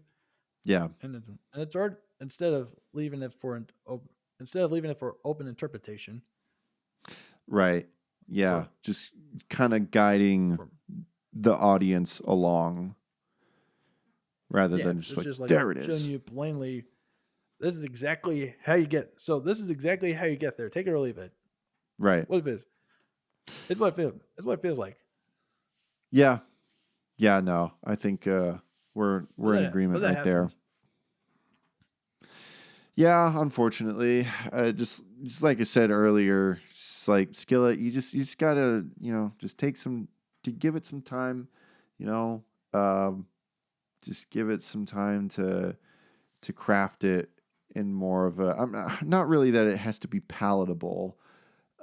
Because some messages just aren't palatable to some people, but just like work on the creativity and yeah. So yeah, not a fan of this song. All that matters, Skillet, but we'll see if Skillet will actually make a song that I like. So yeah, that's my number 3. My faith, my family, my freedom, that's what's backing me. Gives me a reason for living. I gotta fight for. Yep. All right, let's try to power through these. My number 2 is going to be pretty interesting discussion. So my number 2 is "Stand Still" by Maverick City Music and Songhouse. So I made a post on Twitter. I thought that was going to be number 10. Really? I have this one at number. I have this personally at number 9. Okay. Yeah, for me, because I didn't take it because I didn't take that one too seriously. I guess that's the problem with me is when it comes to worship music, or if I assume this is supposed to be worship music, it's I kind didn't of take it as such. It's a sensitive part for me. See, that's the thing. I made a post the other day on X, formerly known as Twitter. I was like, hey, what do you guys think? Is Maverick City Music supposed to be a worship band? Not, do you think that they are a worship band? Do you think that Maverick City Music thinks that they are a worship band? Yeah. And overall, people, the majority of people voted yes. And I think so too. I mean, if they're not, then they really need to work on their label, because like this song it's not a worship song. I mean, there are some aspects of it that seems like it's trying to be, but this is a girl power song disguised as a worship song. It's one of the most narcissistic Christian songs I've ever heard. Like, sure, there's mention of God, and like she sings about like what God is doing in her life. Like, yeah, sure. I mean, would I say that there's anything in it that like I disagree with? Really, I don't think so. But it's the focus of the song, and whether you like it or not, she, the singer, I forget her name, she I makes got it. I'm herself. gonna look up the lyrics too. Yeah, okay. She makes herself the Sorry. focus of the song. What was it? Well, even the camera didn't move around. Yeah, Yeah, even- with the music video, it's all focused on her, and like everyone who's singing with her is all looking at her. She's the center of attention. And the song is all about look at me and look how far I've come. So if Maverick City Music is supposed to be a worship group, where is the worship in this song? Like, because everyone complains about how a lot of worship music has become a lot more me centered, and this is the center of that, basically. Like, we've reached the center of that planet, basically. There's hardly any mention of God. Yeah. Her name. So Her name is Mara Justine. yeah, that's right. Yeah, that sounds right. Don't get me wrong. I mean, I'm sure that she's had. I don't know how personal this song is for her. I'm sure she has come a long way in her walk of faith or whatever. But it seems that she's putting more attention on how look at how far I've come, and it doesn't even seem like that she's really even pointing to Christ a whole lot. And even you watch the reaction of the people around her too, like when at the end of the song, there's like people clapping, it feels like that they're praising her, So this is probably, it's plain as daylight. I think so. I almost have this sort of insecurity that some people aren't going to agree with me, that people are going to be like, oh man, you're kind of stretching it there. But I don't know. I don't think I am.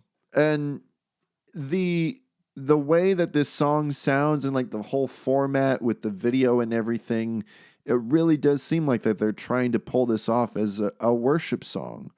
And you know what? I wonder, I should have done this before. It's like I also had to look at the lyrics.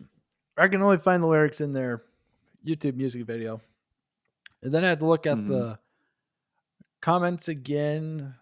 Like the comments were more about Jesus than the song.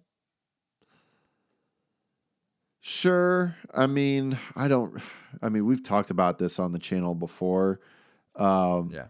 I don't really trust comments on popular Christian songs on YouTube because half of them are fake. Yeah, because like I bring that up because I see a clear dissociation. Yeah. But it's like, but the comments are still like emotional, or still a bit emotionally driven. Sure. Everybody's got they're on a story. They have their struggles. Well, Sure. well. But the plot twist is that I've learned we encounter Christ, but that doesn't mean our struggles are done. Mm-hmm. No. Yeah. It does kind of seem like that this song is kind of singing about how like, oh, I've arrived, like all everything's behind me now. look at me, I'm on top of the hill. I don't know. Yeah. I don't know if I am being too nitpicky, but this is just one of those songs that I No, just you're got just- such a strong reaction from,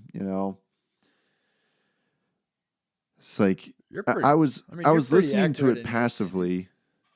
Well, I'm glad that you think Well, I've so. listened to it more passively than you have until you brought things into more focus that helped me see a bit, that helped me hear a bit better. Sure. Because Yeah. I've also been going about it by I'm a little bit I'm more instrumentally inclined, like production wise Right. Yeah. than lyrical wise, unless someone is a very good songwriter, then I pay attention a little bit more. Like for the for in this case, in this setting, I had it a bit lower because I like the stuff. I like the style of it. But Right. Yeah. Because until you brought up the messaging yeah. in it, so it's like, yeah, that's a pretty good mousetrap. It's a good mousetrap. Yeah, because that's the thing is I've always said Maverick City Music, they're talented people. Like that Yeah. I've always liked their style, that very gospel influence style. But and sometimes they write good songs. They write good worship songs that I like. But every once in a while, they just really miss it, with this one and well, we'll get into that later, but see that's the thing is it is kind of a mousetrap, just something that seems to be disguised as a worship song, and it's just like all about look at me, So, like I said, I was listening to it passively at first, but then I started the lines being like, "Where is the girl that was running?" I'm like, Why are we singing about a girl? And that's when I started paying attention to the lyrics. I'm like, oh, okay, all right. Even I feel like even if this wasn't a worship song, I still feel like that this is a little bit too self-centered, even for just a regular Christian song. I don't know. Maybe that's just me, but No, anyways, you're right. so well, thank you. I know I am. I am right. Where is the girl who is running, singing and laughing through all of the rain? You wanna turn me into So yeah. Anyways, let's go on from one song that makes me mad to another song that even makes me even mad. more mad. And speaking of Maverick City Music, my number one is "Rain Down on Me" by GloRilla, featuring Kirk Franklin and Maverick City Music. Man, this is so offensive. On like so many levels. No, it's okay. I think I only listened to it through it once, and I'm like, oh, all right, well, all right. Well, here's the Well, I got it. I was like, if I'm gonna listen again, I have to skip some parts, and I can't even remember where those things happen. thing. Yeah, it is a lot. But here's the thing. I don't know if you really know anything about GloRilla, but the song Barely. it's more offensive when you know who she is, because she is far from, like I was talking about Will Smith, she is far from being like anything close to a Christian artist. Like I still think that the song is really bad. Like I can't stand her rapping on this song. It's like super annoying, but I can say this with full confidence. I know people say, "Hi, Watson." My puppy is up here. I can say this with full confidence. GloRilla is not a Christian. Like, I know everyone's going to be like, "Oh, you can't judge. Like, how do you know their walk?" Like, just by looking at their music and their career, I know. I can tell by her fruits. I mean, maybe she is being more open to the faith, with having Kirk Franklin and Maverick City Music on. Like, if that's the case, then good. Good for her. But based off of this song, the way that she talks, it's kind of similar to Will Smith. You think that she was always a Christian, Right. that she's always been following Jesus. But to disprove that, all you have to do is look at the rest of her Spotify. Not even just like look at her past. Like I know, like we all change and we're all being sanctified if she's truly a Christian. But I'm not talking about like her music before. I'm talking about the very album that this song is on. Explicit lyrics about sex and showing attention to her body. I mean, all you have to do is go to her Spotify page and in her pictures on her page. I mean, she's dressed like a stripper, and I know no one is perfect, but there's a difference between being an imperfect Christian and claiming to be a Christian and continuing to flaunt your sin for the rest of the world to see. I mean, just like look at all you have to do is look at the music videos for the songs that are on this same album. I mean, she's got a song with Sexy Red, who is definitely not a Christian artist. She's really no different. They do kind of the same thing. Them just like dressed the way they are, and just like twerking. I mean, they're really no different than I'm like blanking on other popular female rappers like Megan Thee Stallion and Doja Cat and all of them. Is really no different. And based off the lyrics, it really seems like she's.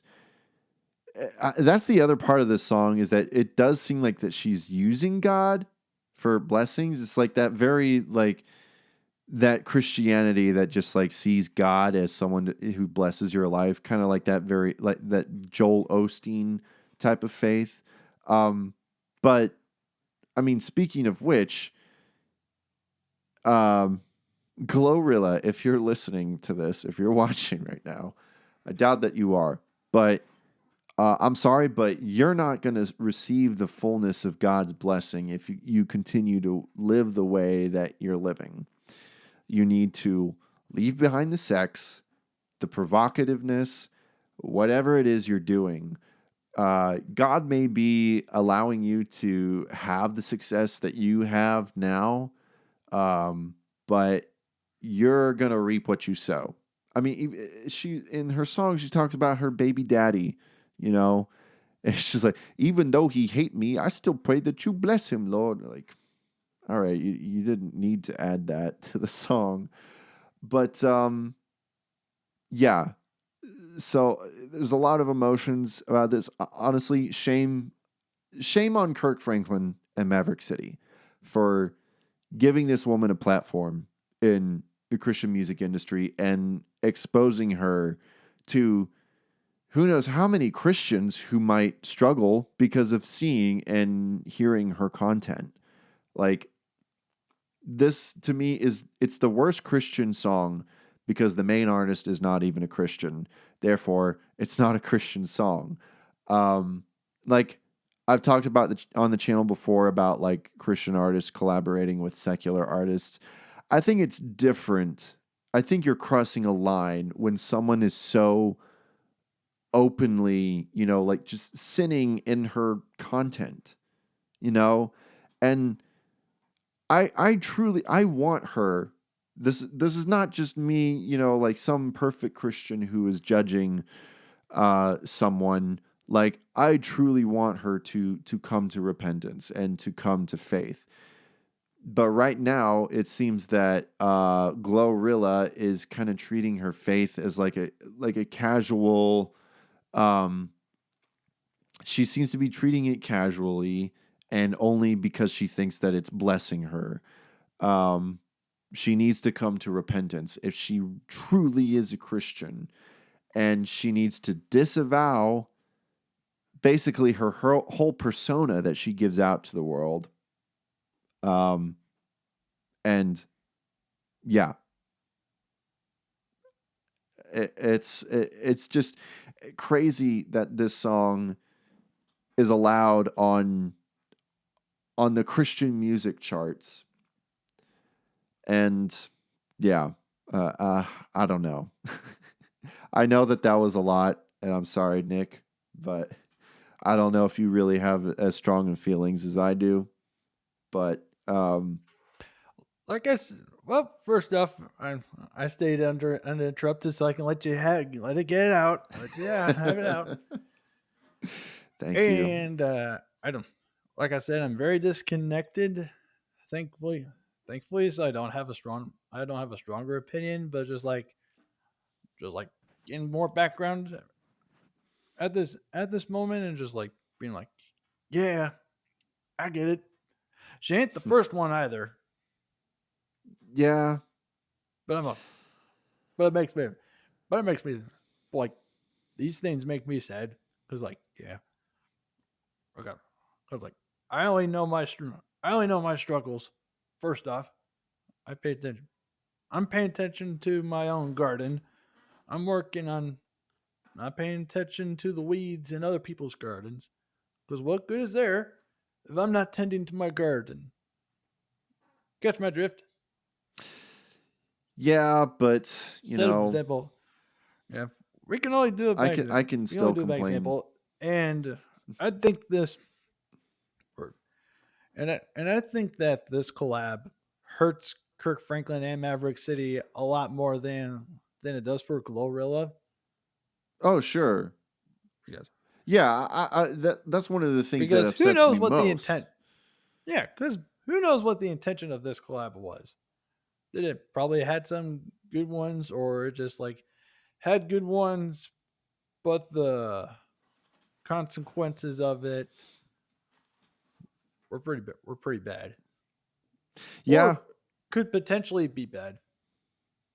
Well, it's not like that. This is very new for Maverick City. Has been Yeah. under fire before for some of the people that they've associated with, and Kirk Franklin, not as much, but he kind of has been getting under some trouble lately. Like not too long ago, we didn't talk about this because it happened over the break, but Oh, if it had happened like earlier, we definitely probably would have dedicated an episode to it. But like Kirk Franklin got in trouble because he like was twerking on a woman on stage at one of his shows. And I know that's different than like having a woman twerk on him, like he was twerking on her, but still like that's not appropriate behavior for a Christian artist, you know? So I don't know what's going on. It seems that both Kirk Franklin and Maverick City have been kind of like treading the waters of the secular world. And like there can be some good intentions behind that, but you really have to be careful, man. And I don't think that they are, especially with this collab. Like yeah, you're right. It hurts them more than it hurts GloRilla. Like she's really got nothing to lose. And this really is their fault, technically. Like this song wouldn't have been on the charts if it wasn't the fact that their names were pasted on it. And now they've brought more attention to her. I didn't know who GloRilla was before this song, honestly. Before, discovering this song. And, it's probably the same for a bunch of other Christians now. And so I just don't think that there was a lot of discernment behind this. Like, I think they really should have... Like, first of all, I don't really know what they're doing, like, hanging around this... I don't... You know what? Never mind. I'm not going to go there. But it's... They really should have had some more discernment. Like, maybe, like, previewed some of the other songs that were going to be on the album, but I don't think that they cared, and they don't. I doubt that they really care about this reputation that they're putting up. So Yeah, I could. I mean, like, I kind of relate to it because, like, I thought about it. And I'm like, oh, you know what? I do kind of have some kind of a little bit of experience with that as well. Because like, I was offered to do an audition for a local band mhm. last year, so I learned a bunch of songs and skimmed through some of their like a mixture of covers and originals. So, and like thinking about the real realizing the overarching themes of those songs, where it's just like, well, would it be fun for me to be part of a band? Of course, Yeah. but would it be counterproductive with some things that I do not, or should I say, no longer align with? I'm trying to repent of. Yeah, it still would. So, I dodged a bullet. Yeah, But it's and better, I but it's like better for me to. Yeah, so it's better for me to set those boundaries. Better for me to set those boundaries where it's just like, I can do. Like, there's some things I can. I mean, like, there's some things I can still do. I'm not opposed to jamming some things, but like, what, performing to some things were just like, I'm more of saying, I'm being more aware of, am I being a little Christ? Am I being the light yeah, to others around me in a correct way, or am I not? right. And yeah, like I said, And I'm not always conscious, and I'm not always conscious about it either. sure, yeah, we're not no one's perfect. And I'm trying to make peace with that too. yeah, but like I said, I've got no problem with Christian artists collaborating with secular artists just as long as like as long as you're still being a good witness, you know? And I think there are definitely some lines um, that shouldn't be crossed. The thing about GloRilla is that like her persona is just like so out there, like her sinful lifestyle is just there for all to see. And so I think those kinds of artists, you shouldn't, a Christian artist should not have really anything to do with. But I think it's different when it comes to like artists who, aren't really so much upfront, with those kinds of things. And maybe you can collaborate on a song that has a positive message, or at least a neutral message that doesn't go against your witness and that doesn't go against anything that you believe. And, that could be an opportunity to, as you're collaborating with that artist, that can, give you an opportunity to be a witness to them. It can be an opportunity for their audience to be introduced to you and your music and what you believe. And I mean, I guess I just hope that some good came out of this, I mean, all trust and faith in God. But I think that personally, I think that this was just reckless and not well thought out. Like, I'm trying to think of an example for me. Like, it would be a bad idea for me to collaborate with, I don't know, like Chapel Roan, whatever, who's, her beliefs and her lifestyle is there for everyone to see. And so that collaboration would make people think that I am, in agreement with all that. So I think you definitely gotta pick and choose when it comes to that, and you have to be discerning. So yeah, this is my frustration is more with Kirk Franklin and Maverick City than with GloRilla herself. Even though I think her lyrics are incredibly misguided, and she needs to see the real light and realize that if she wants to be an actual Christ follower, she has to die to herself, and not just treat God as if he's like a Santa Claus, that is there to bless her. I mean, I will say there is a point in the song where she's like, I know I'm a sinner, and I'm glad that she recognizes that. But it just really seems like that she's not really putting a whole lot of effort into changing. So, yeah, but I don't know. Maybe I'm wrong. Maybe I'm just a judgmental Christian, and pretty soon she's going to start, she's going to stop twerking. She's going to dress more modestly. And it'll all be because of Kirk Franklin and Maverick City Music, and everyone will laugh at me. So, but whatever. So, that's my number one. Thank you, Lord. You didn't have to do it, but you did. That's why I thank you, Lord. It could have been worse than what it was, so I'm grateful, Lord. I know I'm a tough one, but you patient, Lord. So I thank you. So, what are you guys' thoughts? Do you guys see me as a super judgmental Christian who hates everything? Leave a comment on the video. Let me know what hot takes you disagreed with or agreed with. Man, I ranted so hard, my throat is dry. He needs some milk. He needs some milk. Anyways, I don't know. Closing thoughts on that whole list, Nick? Am I a terrible person? No, I am. Why are you? I know. I know myself more than I know you. That's true. Yeah. Don't go. 'Cause, We're not talking all can't deep do that. theology right now. Yeah. We're all yeah. wretched Yeah, sinners. guys, he did.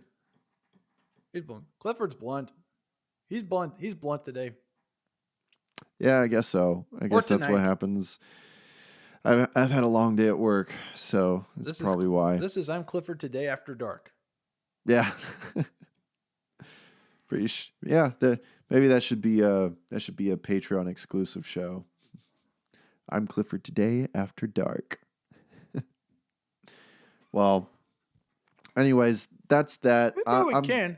Well, we'll talk about it more in the bonus track. Yeah, we are gonna have a bonus track. Sorry, I didn't plan ahead with the last episode, so I didn't have a bonus track for the last episode. But we will this time, and we're actually speaking of songs that show up in the Christian charts that should not be in there. Oh yeah. just yeah. Just a little hint. We're gonna be talking about the artist Nuri. Nauri? I don't that's even how know you say how to her name. pronounce her name. I don't know. I'm just guessing. Oh, okay. Well, But she had a song that got in the top charts within the past couple months, and turns out that she's a Muslim. So we're gonna talk about that just for a little bit. But don't be surprised if that song doesn't show up on this list next year. Yeah. So spoilers.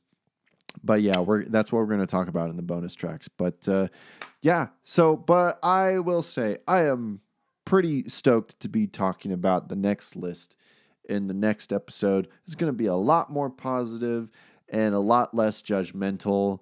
But we'll see how people will feel. Maybe people will be like, Clifford's losing his edge. I can't believe that he likes all this bland CCM. don't worry. That's why he has us for. Yeah, exactly.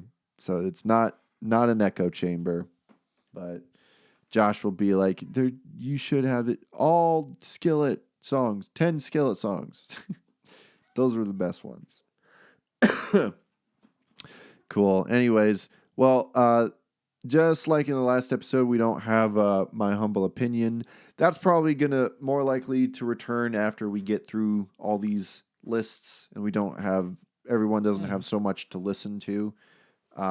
Plus, there really hasn't been that much released this year yet. There was the new Russ Taff album that came out, but I haven't listened to that. So, but yeah, know my humble opinion. So that's gonna be. Gosh, I'm dying over here. I'm gonna die. So 2 weeks from now, gonna talk about the top 10 best hit Christian songs. I'm struggling here, but yeah, that'll be in 2 weeks. And here's to hoping that the audio sounds good on this episode. I'm saying it is. So, just trying to think. There's I'm not used to ending the episode so abruptly. We usually have something out here, so I feel bad for leaving you guys. But it has been. I'm glad that we filled out the 2 hours here. I was worried about that, but I'm impressed. Yeah, we did it. I'm proud of us. All right, well, that's all. That's all for the I'm Clifford Today show. I hope you guys enjoyed, and we'll see you in a couple weeks. Say bye. Say bye, Nick. See ya. Toodaloo. Bye-bye. Hey, this is Stephen Christian from Amberlin. If you like this video, be sure to leave a like, and also feel free to subscribe to I'm Clifford Today. For those of you listening on Apple Podcasts, make sure to leave a rating and a review. Also, be sure to check out Clifford's Clips and Highlights channel. I'm Clifford Today. If you want to hear more from Clifford, check out his other podcast, Podwood Forecast. And there's always t-shirts and other merch you can buy, so be sure to take a look at that. There are links to everything in the episode description, so thanks for stopping by, and remember, he's Clifford Today, and you're not.